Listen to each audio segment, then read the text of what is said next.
unwavering will and an unbreakable bond. Do you really think we're strong enough? To save the world? Of course. To have overcome Father's political enemies? That I less so. Especially knowing what we know now. Mother was truly capable.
Father always fought for what he believed was right. It wasn't until that night at Phoenix Gate that I realized I had never fought for anything. I always had someone else to do the fighting for me.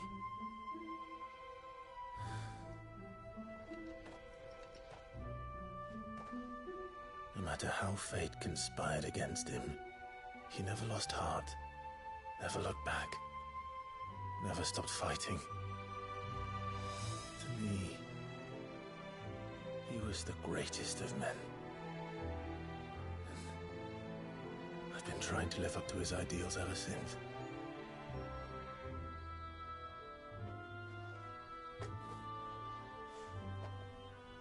We all have, Clive. We all have. And we'll keep trying. Because that's what he would have wanted. What he would have done himself. Even if it meant standing against the very gods in the heavens. I shall be borrowing this, Father, if I may. That you might watch over us as we follow in your footsteps.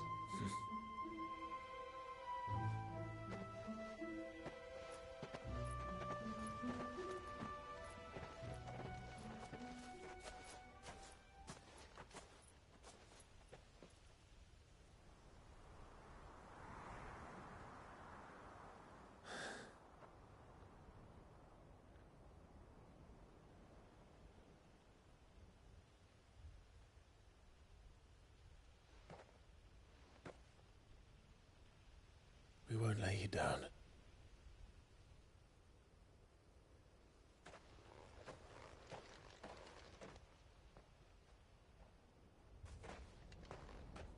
Onward then. Onward. To the end. And to a new beginning.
Uncle, I bring good news. The Field Marshal has agreed to your plan. Ha! Of course he has. I didn't doubt you for a moment, dear boy. Rutherford is accompanying him back to your manor in Port Isolde as we speak. They will await your return there.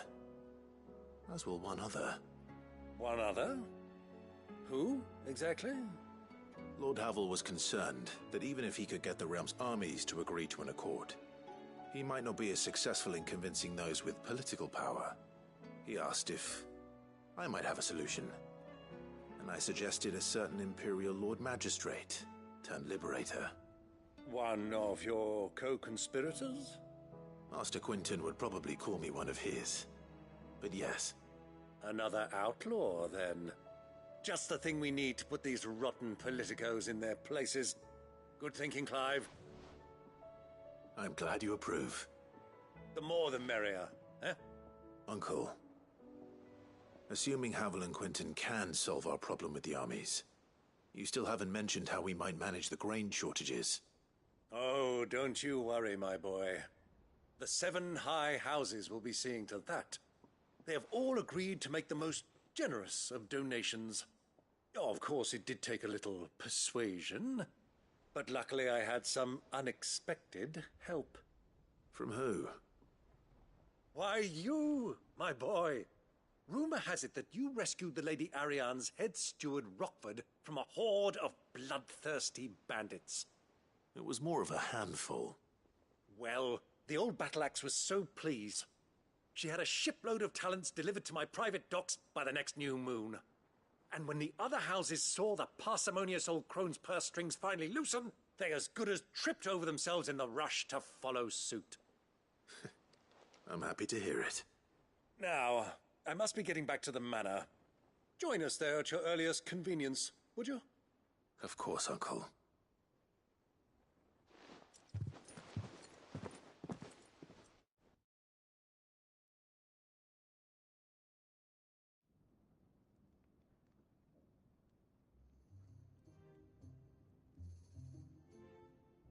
And how, pray tell, will we get that grain to the capital if the roads are still overrun with Akashic?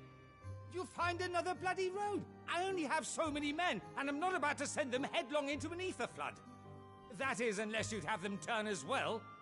Well, I'd certainly eat less. Says the man with a belly bigger than a band of curls. My soldiers actually need their rations. Without any food to keep them going, they'll be dead even before you've sent them on your fool's errand. If I may, gentlemen, perhaps I might suggest an alternative approach. Though supply routes are indeed disrupted, there is no shortage of ships, and fill their bellies full of grain. And once those who crowd the cities are fed, ferry the displaced back to the countryside to work the fallow fields. But I'm sure that you wish to continue your discussion. Forgive the interruption. 2 such firm friends as yourselves need no help from the likes of me. Rutherford spoke fondly of the great bond between you. Us? Friends? I can't stand the man. Clive, I'm beginning to question the quality of the company you keep. And what kind of company were you expecting him to keep? The man's a criminal. Criminal? How dare you? You are not fit to breathe the same air as this fine, upstanding young gentleman. Upstanding? He calls himself Sid the bloody outlaw. Once more onto the breach.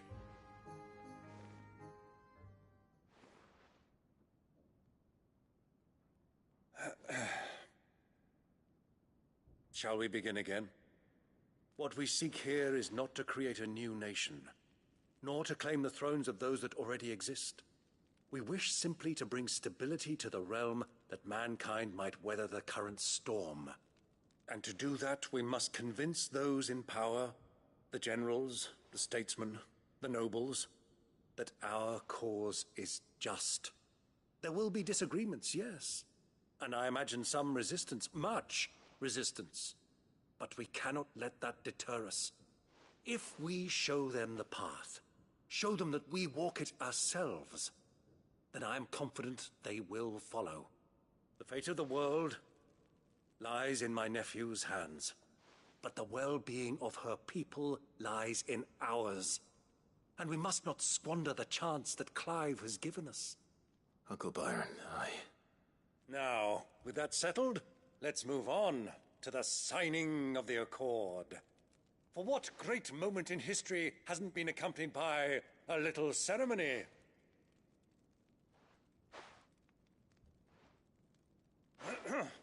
Citizens of Valisthea, I present to you the Tri-Unity. Rutherford, Mike Will.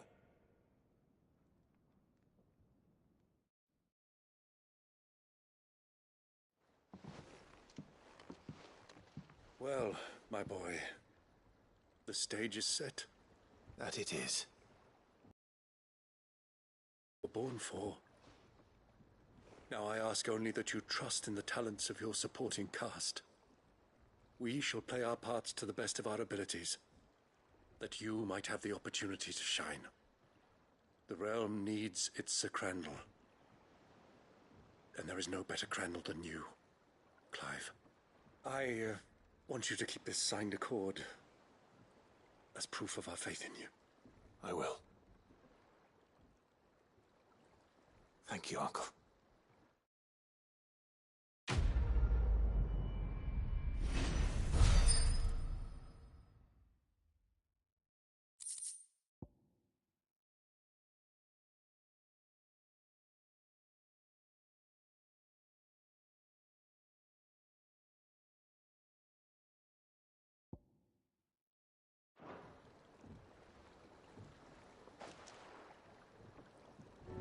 Sorry, can't take you where you need to get to, but the Argo and me will be waiting when you get back. What do you think that thing is? And how the hell is it going to...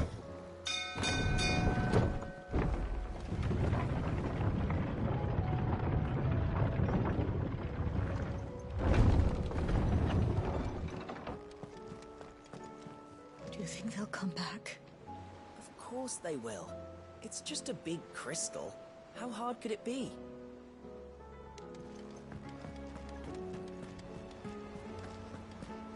You be careful up there. If you have to stay... You should have seen him. Welcome back, Sid. Welcome back, Sid. Yes.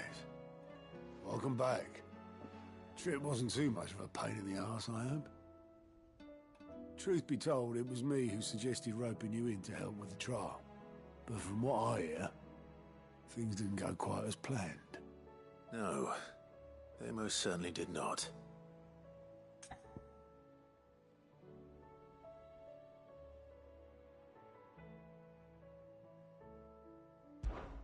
Ember lost his nerve in the face of a beast of prey, but he didn't lose heart.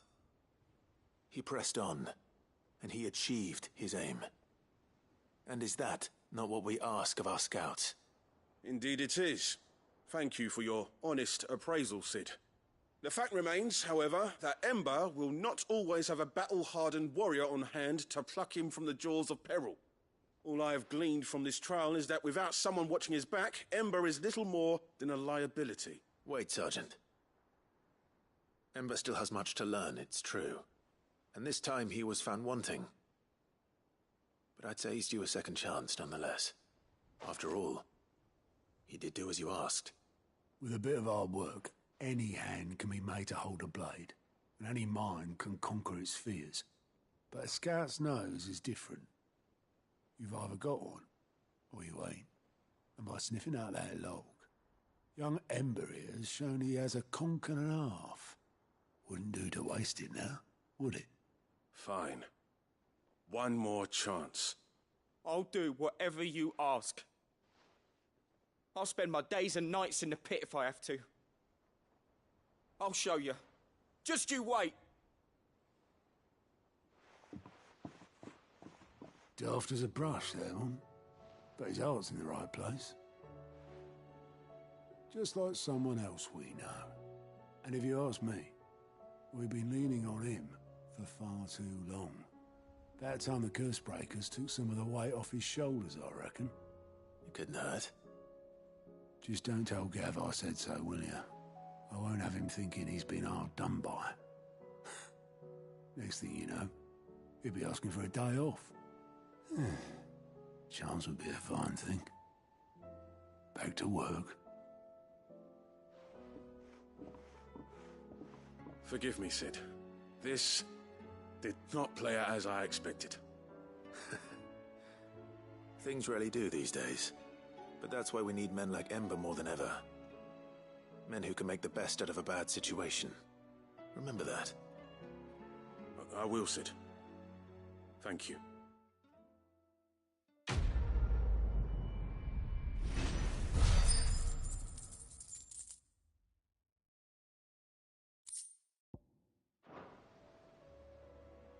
Cid, I wanted you to know. I will be taking personal responsibility for Ember's combat training. And I will not let you down.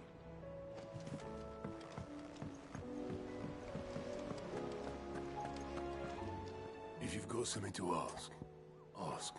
Off you go then.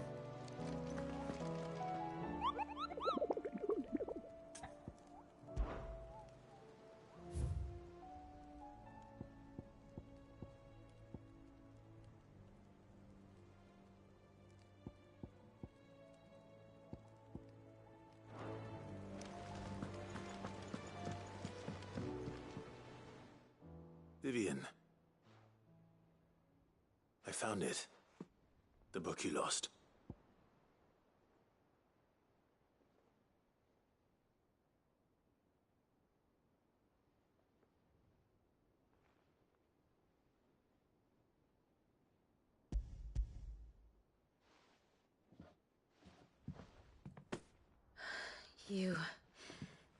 You found it. Thank you, Clive.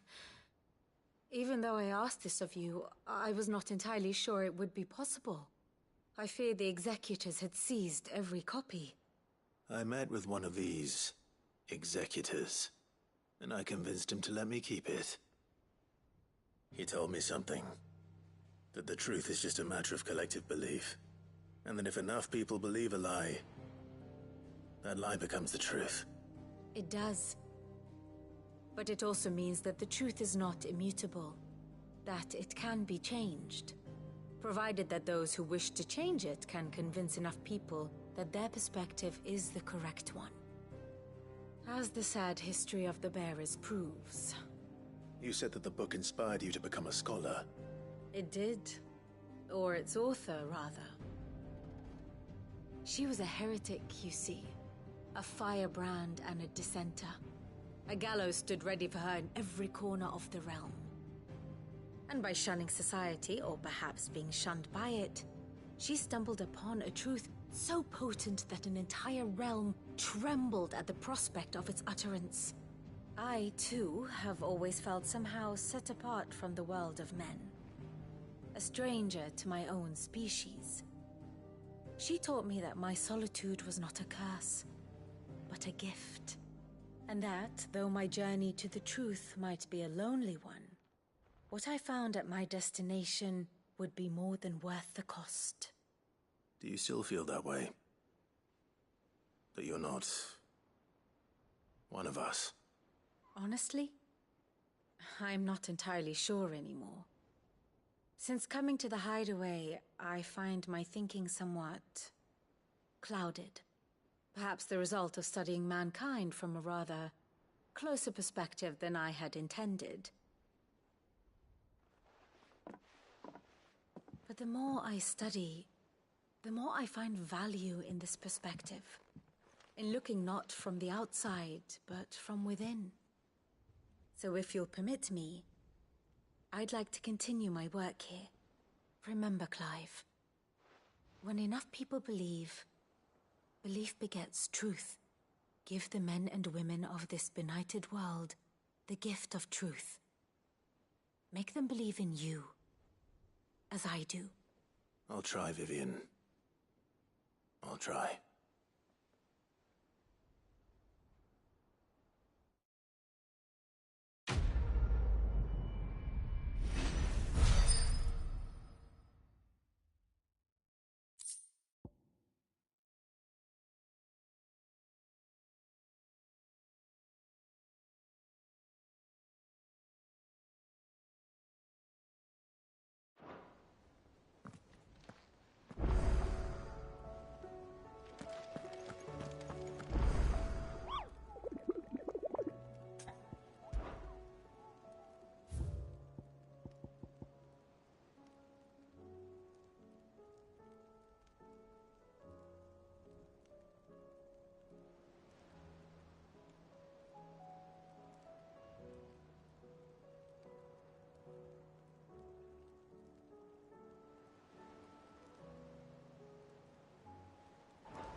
Rest in peace.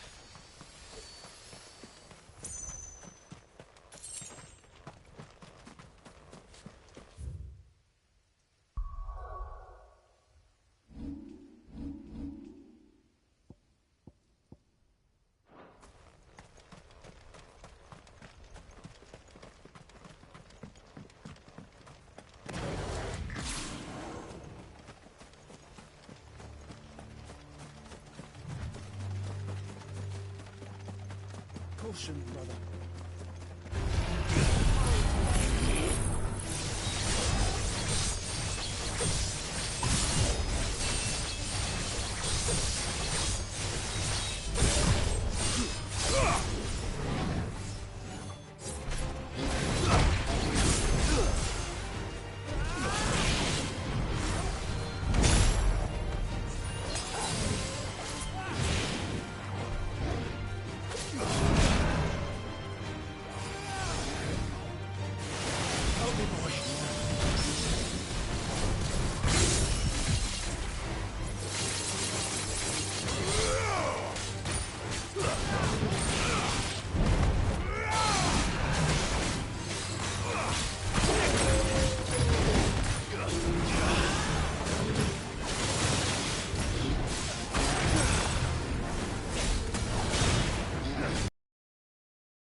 Still alive, are you?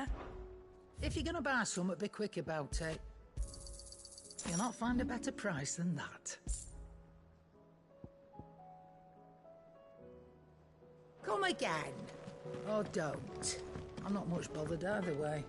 Yep. Crack the crystal. Not a very good one. But then...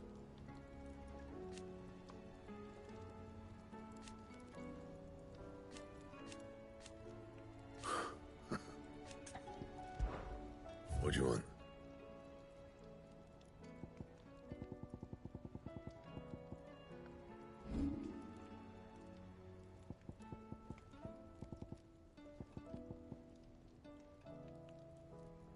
That it? Fine.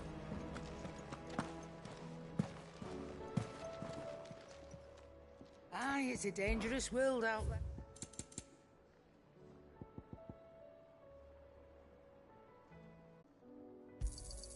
It'd better all be here.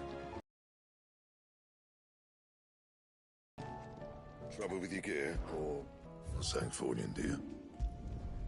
Not my best work, but it'll do.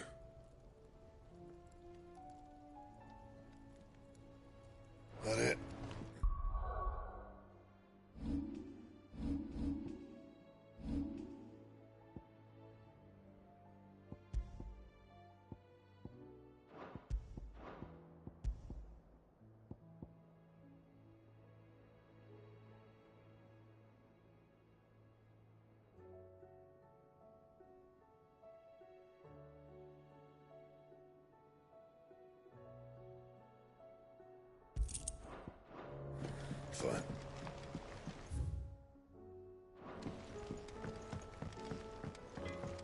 First the skies, then the crystal.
It's usually me making demands of Harpocrates.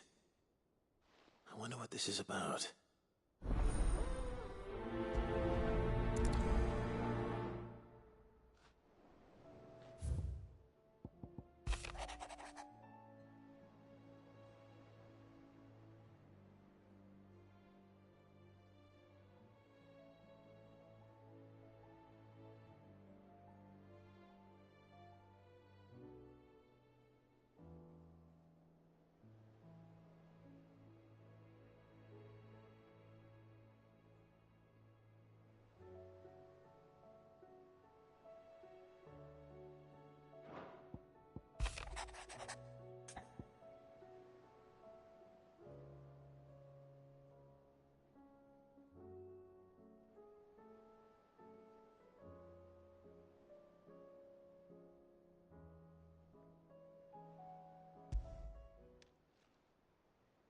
If Joshua's worried about Jill, I should go and speak with him.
Say what you will, Lady Karen has seen us.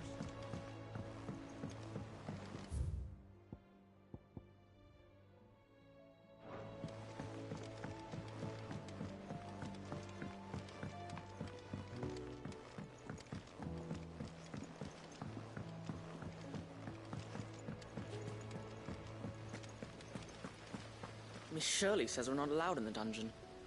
But Miss Menadol doesn't mind.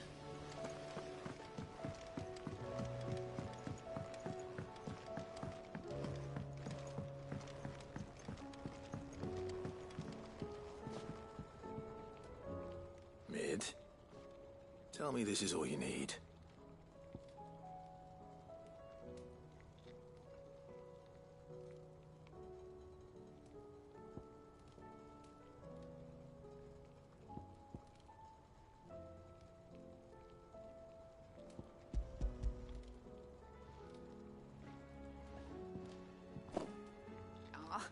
You make it sound like I asked you to save the world or something. Tell me this is all you need. It's most of what I need. After you left, I went over the figures again, and I realised I'd forgotten a 1 and a 0. And a cogwheel. Just a tiny one. Though, that's the problem.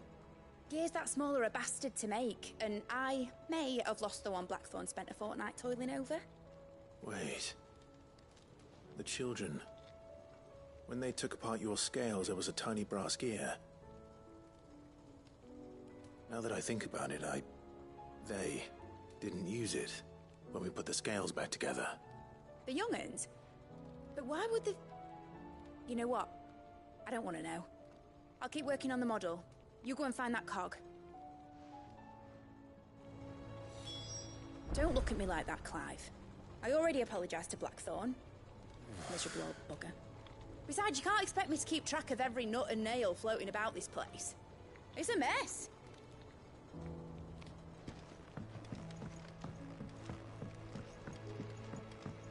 Has Menadol mentioned a new project yet? Not exactly. She seems preoccupied.